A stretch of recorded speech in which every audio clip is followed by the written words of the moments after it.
بسم اللہ الرحمن الرحیم۔ السلام علیکم ورحمۃ اللہ وبرکاتہ۔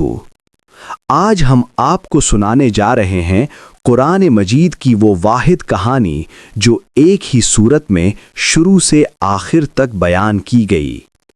اللہ خود فرماتا ہے، نحن نقص علیک احسن القصص، ہم آپ کو سب سے بہترین کہانی سناتے ہیں۔ سورۃ یوسف 3۔ یہ کہانی ہے صبر کی، پاک دامنی کی، معافی کی اور اللہ کے فیصلوں پر یقین کی۔ یہ کہانی ہے حضرت یوسف علیہ السلام کی۔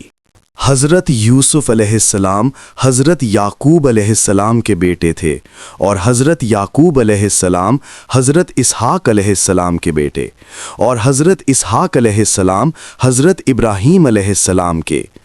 یوسف علیہ السلام کم عمری میں ہی نہایت حسین، با اخلاق اور نیک تھے۔ حضرت یعقوب علیہ السلام یوسف سے خاص محبت کرتے تھے۔ یہ محبت بھائیوں کے دل میں حسد بن گئی۔ ایک دن حضرت یوسف علیہ السلام نے خواب دیکھا۔ انہوں نے کہا، اے ابا جان، میں نے خواب میں 11 ستارے اور سورج اور چاند کو مجھے سجدہ کرتے دیکھا۔ حضرت یعقوب علیہ السلام سمجھ گئے یہ خواب عام نہیں۔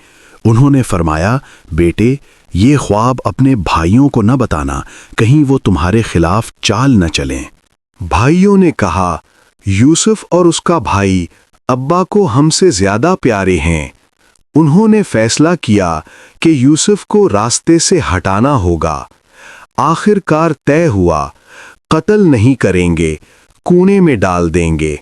بھائیوں نے باپ سے اجازت لی کہ یوسف کو سیر کے لیے لے جائیں۔ راستے میں انہوں نے یوسف کو ایک گہرے کنویں میں پھینک دیا۔ قرآن کہتا ہے، ہم نے یوسف کی طرف وحی کی کہ ایک دن تم انہیں ان کے اس کام کی خبر دو گے۔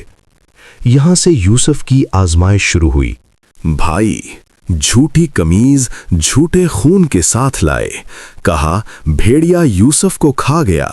حضرت یعقوب علیہ السلام نے فرمایا، بلکہ تم نے خود ایک بات گھڑ لی ہے، اب میرا کام صبر جمیل ہے۔ ایک قافلہ آیا، کنویں سے پانی نکالا، یوسف علیہ السلام نکل آئے۔ انہیں چند درہموں میں مصر میں فروخت کر دیا گیا۔ مصر کے عزیز نے کہا، اسے عزت سے رکھو، شاید یہ ہمیں فائدہ دے۔ یوسف علیہ السلام جوان ہو گئے۔ اللہ نے انہیں حسن اور علم عطا کیا۔ عزیز مصر کی بیوی یوسف کی طرف مائل ہو گئی۔ دروازے بند کر کے کہا، آؤ۔ یوسف علیہ السلام نے کہا، معاذ اللہ، میں اللہ سے ڈرتا ہوں۔ یوسف علیہ السلام بھاگے، قمیص پیچھے سے پھٹ گئی۔ دروازہ کھلا، شوہر آ گیا۔ گواہ نے کہا، قمیض آگے سے پھٹی تو قصور یوسف علیہ السلام کا، قمیض پیچھے سے پھٹی تو عورت قصوروار۔ قمیض پیچھے سے پھٹی تھی، یوسف علیہ السلام بے گناہ ثابت ہوئے۔ اس کے باوجود لوگوں نے کہا، یوسف علیہ السلام کو قید کر دو۔ قید میں یوسف علیہ السلام نے نماز، دعوت توحید، اخلاق سب کچھ جاری رکھا۔ قید میں 2 قیدیوں نے خواب دیکھے۔ یوسف علیہ السلام نے پہلے انہیں اللہ کی وحدانیت سمجھائی، پھر خوابوں کی تعبیر بتائی۔ ایک رہا، ایک قتل ہوا۔ بالکل ویسا ہی ہوا جیسا یوسف علیہ السلام نے کہا تھا۔ بادشاہ نے خواب دیکھا، 7 موٹی گائیں، 7 دبلی گائیں، کوئی تعبیر نہ بتا سکا۔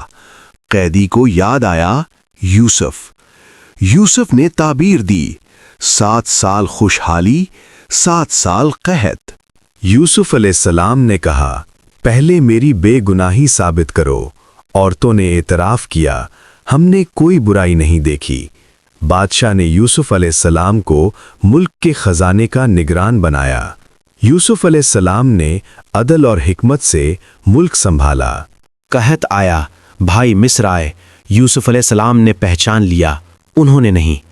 آخرکار یوسف نے کہا، آج تم پر کوئی گرفت نہیں، اللہ تمہیں معاف کرے۔